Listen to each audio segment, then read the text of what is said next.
I want to welcome you to Dream Chasers Radio with me, your host, Yaya Diamond. What's up, people? How you doing? You know, that has become a really cool staple. Everybody tells me, what's up? I'm so happy to be here today. Thank you guys so much for tuning in. Man, I had the bestseller right here from Ireland. And you guys know, like, my last name on my father's side is McFerrin. So he's got a little bit of something. We may even be cousins. Don't go anywhere. We'll be right back.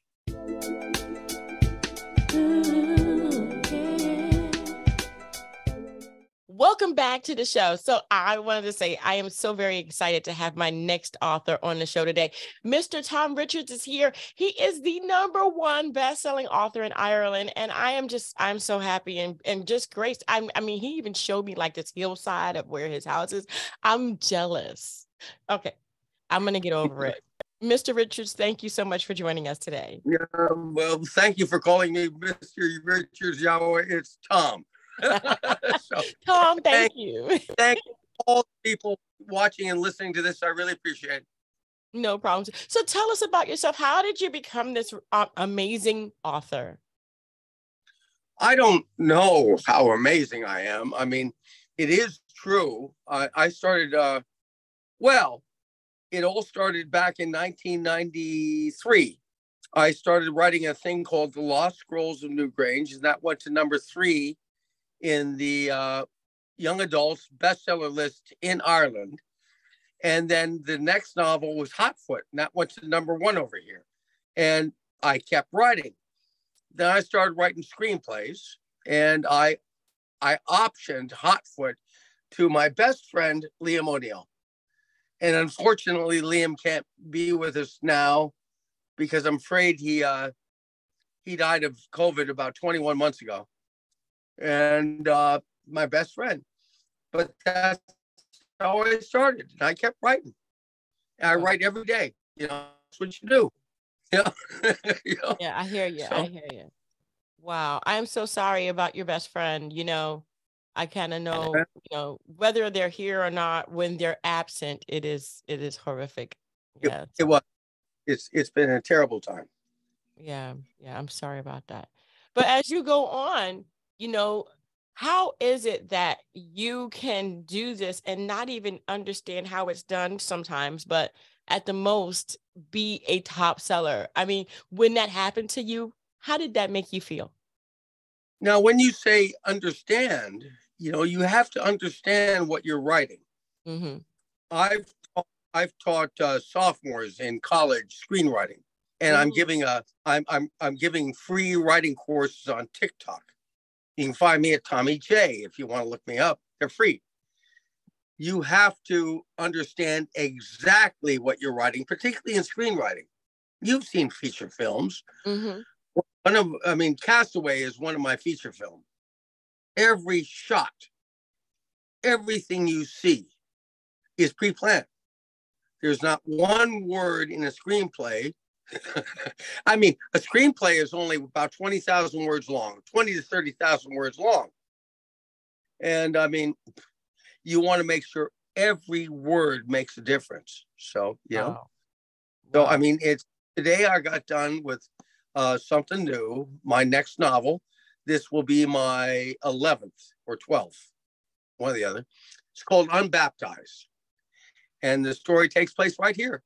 I started it. Now I'll be finished with it in about 6 months, and then we'll publish it and see what happens. And today I finished what's called a chapter breakdown, and it's sort of a map. I use a screenplay format, so it's like part 1, act 1, and then the sequences. There are 8 sequences in every in Hollywood screenplays. And so it's bullet pointed, each chapter, bullet pointed all the way to the end. It's a map.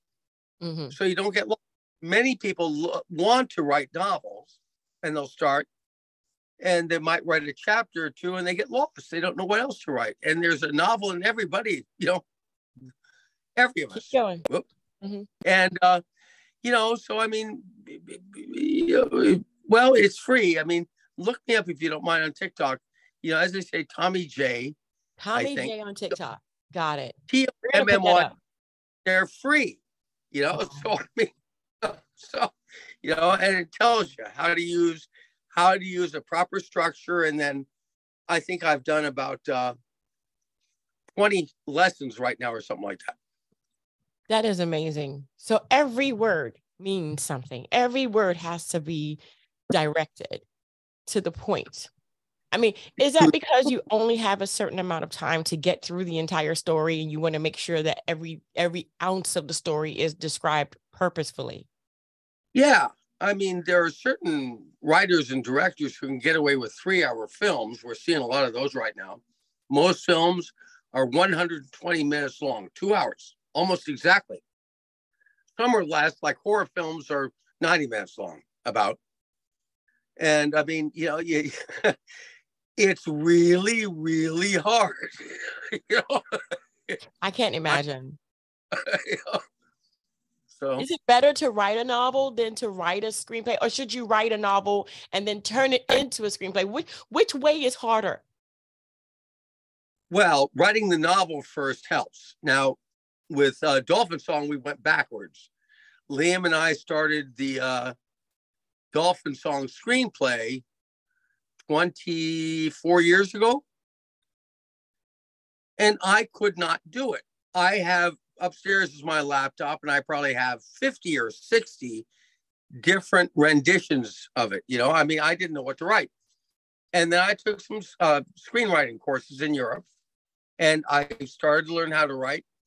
The best screenwriting course I took was a thing called Equinox Germany.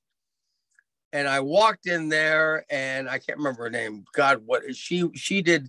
She was the editor for Australia's rabbit-proof fence. Brilliant, brilliant. I sat down, and she'd read the screenplay that we'd sent in, and she said, "Tom, this is great." And she said, "There's a problem. You don't know how to write. Now sit there and take notes, and I'll teach you." And I did. So. Wow. I mean, but okay. So do you suggest that everyone that wants to write a screenplay go to a seminar or go and learn how to write first? Yeah. I mean, go to something. Mm-hmm. I mean, there are naturally born screenwriters, I'm sure, and novelists.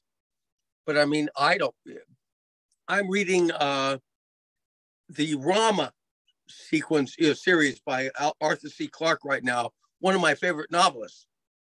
And I don't think he ever took, he's just a natural born screenwriter and novelist. He made famous really by 2001: A Space Odyssey. He wrote the screenplay and was given permission to write the novel. That was part of his contract. And 2001 is brilliant. A Childhood's End is one of the best novels ever written. Mm. And I mean, it is a brilliant science fiction novel. And that is Rama. It's interesting. I read the first book in the series, and that's faith-based. And so is the one I'm reading right now, the third book in the series. Mm-hmm. I don't know what happened to the second one. It doesn't matter. It's just a brilliant read. Yeah. Wow, that is amazing. You know, I am just so thankful that you're here today. You know, there are just so many different things going on with you. So let's go into that, because if we don't, we're not going to have enough time. I'm just going to say, because you have so much stuff. Okay, so you got the books and you got the movies, screenplays and stuff. I mean, let's just go through it. Let's just go through it all. Go ahead. Just run it down for us. Well, how about novels first? I mean, if you go to people who are watching or listening, she's going to put up a card in a few minutes with her company website. Right. And there all of the books, some information on the screenplays and some videos and all that kind of stuff. And as I said, Dolphin Song went to #1. And I was shocked. I mean, you know, that is dedicated to Carmel Murray, my loving partner who has faith in me, and Liam O'Neill, my friend. That's all I wrote. Carmel, what's really sad about it is Carmel's she'll be 60 on Saturday, and Carmel has early onset Alzheimer's. and she can't be here with us either. Mm-hmm. That's why I keep writing. I write for the two of them and many more. So I mean, you've got that book, and then you've got all the others. I mean, the best one coming out soon, I think, I hope, is a thing called The Dazzling Universe of Helen Fox. That's faith-based, but it's also a romance and science fiction. I write cross-genre, and I primarily write magical realism. I read a book years ago from by a Mexican woman, and it was brilliant. And I started writing magical realism. I'm not sure how much it'll sell. I think it'll sell quite a few books, and we'll make a screenplay of that soon, I think. Wow. So you got the books, and now the screenplays. Well, that's how it works. Write the books. Hopefully somebody options, or you can buys the rights to the screenplay for each novel. And then you sort of turn your back and you say, good luck, So, my gosh, my goodness. But okay, so you have all of this other stuff coming out. I just want to kind of make sure that we go through it all, because you were talking about it before we came on the show today about the movie or the screenplay, that the whole thing. And just, I want you to go ahead and make sure that we get this done, because you are an amazing talent. And there's so many people out there that are just looking up to you right now. I don't know how amazing talent I am. I mean, right now I'm an unknown writer. I sold quite a few books on all all my novels, but I mean, it's a program like this that informs people that I'm available, shall we say. And I love to write. It's all I do. I became a full-time writer about 6 years ago, and less than that, actually. Sorry. I was writing full-time, but I mean, most writers are penniless. And I'd retired. I owned a marketing company called EarthNet up in Dublin, and retired and moved down here and got my pension and whatnot. And I started writing full-time. And now I've got this company, Storylines Entertainment is going places, I think. And we'll see. I mean, the best example is Dolphin Song. The screenplay took me 23 years to write. I had no idea what to write. I didn't know how. Mm-hmm. The protagonists, there are two protagonists, Dawn and Michael. And I remember at the screenplay thing that I attended, Equinox, Germany, I sat down with the guy who wrote Backfire, the feature film Backfire. Yeah, he read the screenplay. He says, "Oh, Tom, this is great. Big, beefy guy, with sort of blonde, red hair. Tom, this is wonderful. There's only one problem." And I said, "What?" He says, "You don't know how to write." I said, "You've been talking to Western." And he said, "Now, look," he says, "I've had the same problem. The problem is, there's something wrong with the screenplay you don't want." And he says, "I know what it is. I've got a Cadillac in my screenplay, my written screenplay, and it's pink. I'm going to change it to purple, and that'll fix the problem." Guess what? It didn't. It was lousy. And then a friend of his came to him and said, "Well, the problems are A, B, C, D, E, F, G, down to Z." Okay, I got it. Rewrote the screenplay. It was great. So that's what you do. Wow. In Dolphin, I tried everything. I tried women of color. Mm. I did. I had back when I was writing, I called her Dawn, a Black American. I guess now it's African American, but I don't know. I don't get it anymore. I've been gone from the United States for too long. I've been gone for over 40 years now. So, but I tried that, and I tried people of color, and I mean different ways of looking at things, a different face, and nothing worked. And I took courses and I figured it out. And now it's a bestseller, and it's continuing to sell well. We're in pre-production with Dolphin Song and Lost Lovers. And, that means that, and we're raising money, and we've already kicked in about $5 million. Wow. But Dolphin Song, as I told you, is a big, big film. Yeah. Without the marketing, we're looking at $160 million to make it. Oh my God. I think people like it. And I mean, if you go onto our website, you'll see a new, when I get the chance to do it, you'll see a new cinematic video of it. And there's also a thing called a mood movie. And it's a sea story and a story about a strong woman. Dawn's a really strong woman, about God. And it's about a kid that,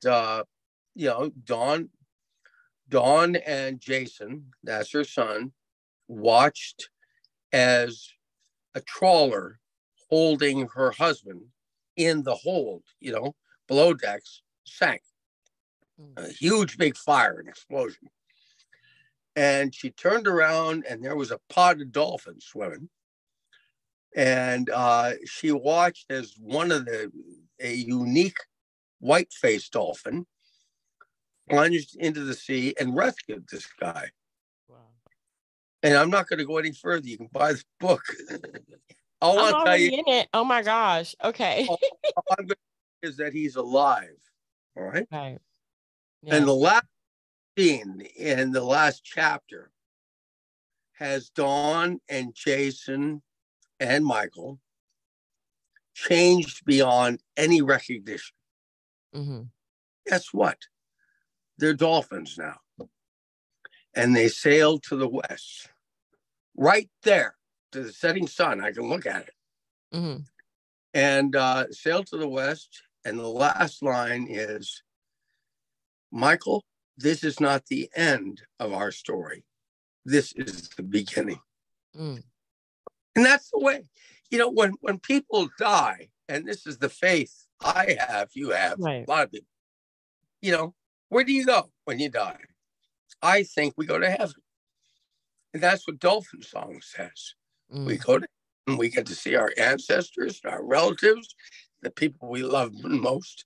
I'll get to see Liam. My parents are both dead, mom and dad. So many friends have died this year from last 2 years from COVID. And the list is that long, and I pray for most of them every night. I think if I forget a few names, too many. But I think I'm going to do. That's what Dolphin Song says. I've got a great friend of mine, and I'm going to call her out. She'll see this. Harsha Ganatra. How are you? How are you, dear? Harsha is sort of my, she's sort of a president of our office in the United States for Storylines Entertainment. She's Hindu. And some of the Hindus believe that we are reincarnated, as do the Buddhists. And you never know. If when I die, I can come back as a dolphin. Fine by me. I don't know. I'm kind of scared of the water. Well, I don't mind. All you have to do is search for mackerel, make kids. Who cares? No bills, right? No bills, no more work. Yeah, right. Fun. Wow. That putting together these kind of things and actually getting the funds and all of that. How has that been for you? It's hard. It's really hard. I'm fortunate. I've got one of Liam O'Neill's best friends was a guy by the name of Heino Deckert. And Heino encouraged me to apply to an Irish organization called Screen Ireland. They're a funding body over here. They fund films. I applied and I made the cut. We made the cut with Dolphin Song and Lost Lovers. And by the end of the month, we'll get something. And I've always told people, I don't care if I get €1 from each of them. it just means I can put the little logo Right. of screen and on the screenplay. Mm-hmm. That's a big deal. It globally. is a big deal. Yeah. So I mean, we'll see, but I'm quite positive. And even if we don't, as I said, we already got about 5 million euro or dollars in the kitty. And even if we don't raise 180 or 160 million dollars, Liam said to me that he could make this. Now, this is years ago. He could make this feature film, including a tank, what full of water at the old Mary Tyler Moore Studios here, north of here, and blue screen and whatnot for 20 million euro. So, there's inflation, but we might be able to make it for about 80 million. And that's still, you wouldn't have a check for 80 million that wouldn't bounce, would you? I'll give you my address. You can send it to me. And I'll keep, you can be an executive producer. No problem. Let me tell you, it's got moon boots, okay? It's going to bounce so high. You're going to go into the upper atmosphere. Well, there you go. Okay. What else would you like to know? Oh my God! So you have so I'm gonna kind of just go into this. Your film Merlin, The Magic Begins, can still be seen on cable TV. Am I correct? You've written for RTE Television Ireland and RAI. You've published your nonfiction memoir, A Survival's Guide to Living in Ireland, every year on Amazon, and you will soon write another memoir about your life, Ireland with Carmel Hasha. I've got a new blog. A Yank Survives in Ireland blogspot.com or something like that. And it's a lot of fun, but it's sometimes really hard. Yesterday I wrote about Carmel and early onset Alzheimer's. And shall we say I had a really bad day yesterday. She's not here. Yeah, I know how you feel. I definitely know. I definitely can empathize with you. My grandmother, she's 100 years old, and I was hoping that she would, 100. 100. Her mom survived till 104, and her father went to 101. She's 100, and she doesn't remember me, so she's not here. Yeah, no. I know how you mean. I know how you feel. I know what you mean. She's somewhere. Well, which brings me to this. I mean, what I'm doing is that we do. Well, this is also video recorded, isn't it? Yes, it is. Okay, I didn't know that. I thought it was just audio. So I'm going to take the crowd out here and see. It's so beautiful there. Look at that. I haven't mowed the lawn because we've got a problem with the bee population and butterflies, and so but people tent camp down here all the time. And I'll bring in here, even though there's Bluebell, folks. That's my just creature. Your creature. Yes. And up there are all the books. Some of them are just beautiful. Had an outfit called Authors in. Well, let's see. Now this one, that's Lost Lovers, and that's the one that's going to be made into a film. And then Dolphin Song, that's the other one being made into a film. And those are the other books. This one was really hard to write. That was the toughest one. Always Come Home. That's done pretty well. And that's what I'm reading. Hotfoot. That's the one that went to #1. Lost Scrolls of Newgrange went to 3. That's an anthology we published not some time ago. And A Survivor's Guide to Living in Ireland, which you were just talking about. Yeah. But all of these, campers will come in here. And what we're doing is this. We're, a lot of people suffered the last couple of years. And so what we're doing is we're going to, assuming we make a profit on anything, what we're doing is we're going to set up a fund, and a large portion, like 33% of the profits, will go into that fund, and we will sort support people, you know? Right. You know, I mean, you and I both, and many of your, you know, your viewers know people that don't have the education they want. Homeless Yeah. people. Oh, out. That's Bluebell barking now. Out. Go on. Out. The bluebird, she Oh my barks. God. Out. I stay there. But what we're going to do is, let's say, you know, like Bill, it's not that we'll make it that much money, but, you know, Bill Gates and Warren Buffett set up a fund, you know, and what they've done is they've invested it, set up this trust, and they're giving money to people. And I'd like to set up a trust, if we make enough money, for people that are homeless. Yeah. On an education. Let's say you can't afford a college education and you apply to this little fund and you say, look, I want a degree in nursing because there's a shortage, or I want a degree in architecture or in writing or whatever, English.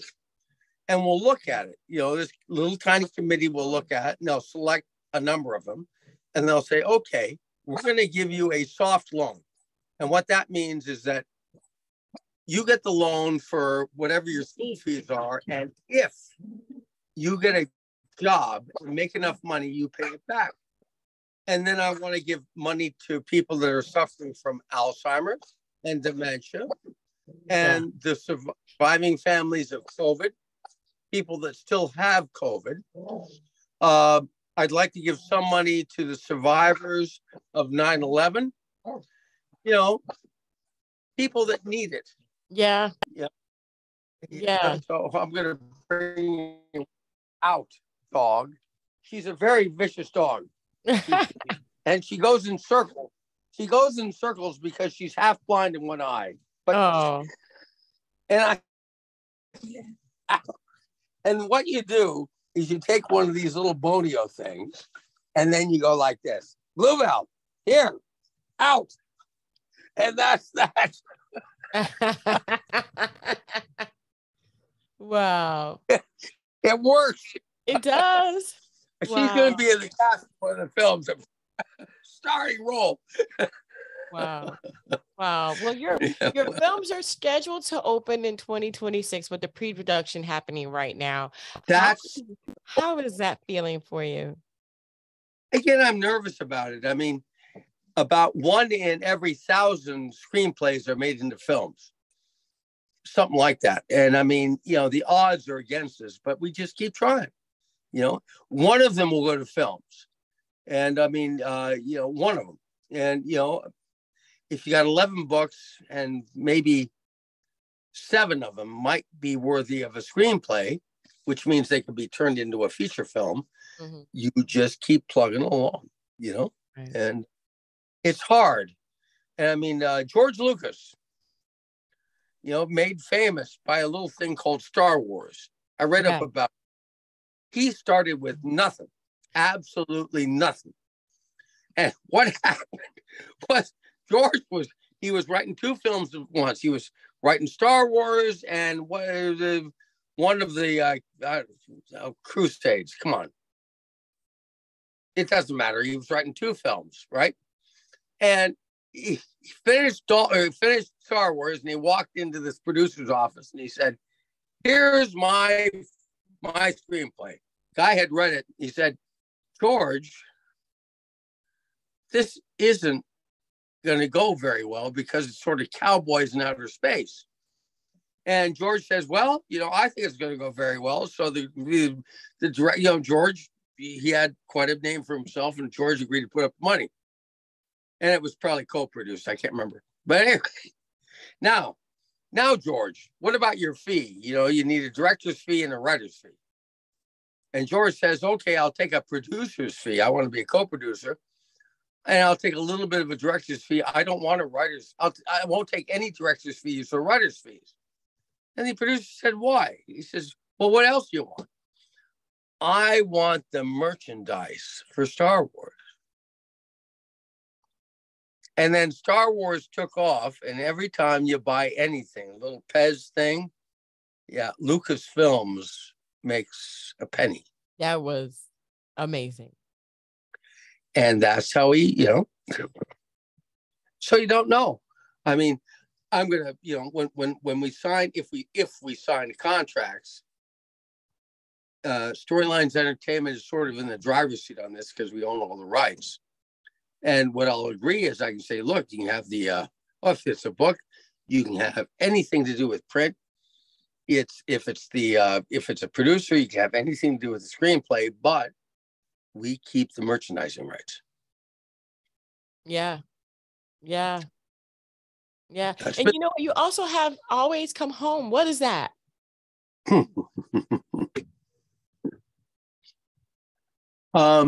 Yahweh, do you know anybody that's ever been involuntarily committed to a psychiatric unit? Yes. Really? Yes. I have twice. Mm. I won't go into detail, but Always Come Home is based on two true stories. And it was the hardest book I've ever written. I remember Karma was here when I wrote it. She wouldn't read it. She read every page I printed out in Dolphin Song. She wouldn't read Always Come Home. And it's about a guy by the name of David Bloom, and he's incarcerated in a psychiatric unit in a little place called Bantry, which isn't too far from here. I was. And he got out eventually, sort of. He, gotta read it. When I did the research, if I remember right, 2 million people a year globally are committed to psychiatric units against their will. Yeah, I know about that.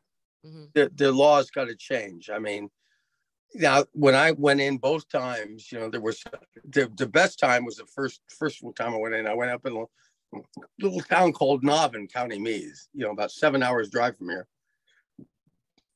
And long story, but I found myself in the psychiatric unit, and I had a really good lawyer. And I called this guy, Philip Little, and I said, Phil, I'm not insane. And he said, I know you're not. Don't worry about it. I'll come up and get you. And I met a guy, I met a number of people, and really nice psychiatric nurses and a good doctor. This guy by the name of Radio Man. Radio Man used to go like this, right? He'd turn on his radio and he'd say, Tom, there's code coming through. I say, really, Radio Man? He said, yep. The country of Ireland is under attack. We're going to be hit by nuclear weapons. Really? Oh, that's right. Tomorrow, and I'm sure something will happen. The United States will probably get involved, and they'll stop it. Great, go to bed. I'd have nightmares. Jeez. It was it all helped me write Always Come Home. And that guy's in there, and a fellow called Whale Man, this big fella. And he was a great guy. I mean, he could pick you up with one finger. And but he was not insane. I think he was playing. He wanted some time by his own self, and it's free over here. You show up at a psychiatric unit, you take a psychiatric assessment, you can fail it easily. And he did, Wow. And yeah, he was there for about 4 months, and then went home and got a job, and he's fine. Yeah. So, wow. Yeah. Wow. Wow. Well, Tom, I want to thank you so much for being on the show. I mean, you have so much going on, and I love your suggestion. If you want to write, please go to some kind of a writing class and learn how to write, especially screenplays, and how hard it is to raise that money, but also how amazing it is to actually have all of these things in play. Did we forget anything today? Well, one thing I'd leave people with is, you know, most of us want to write a novel or a screenplay. Mm-hmm. And let's say you're not published. Let's say you write a book of any kind and you're not published. Throw it up on Amazon.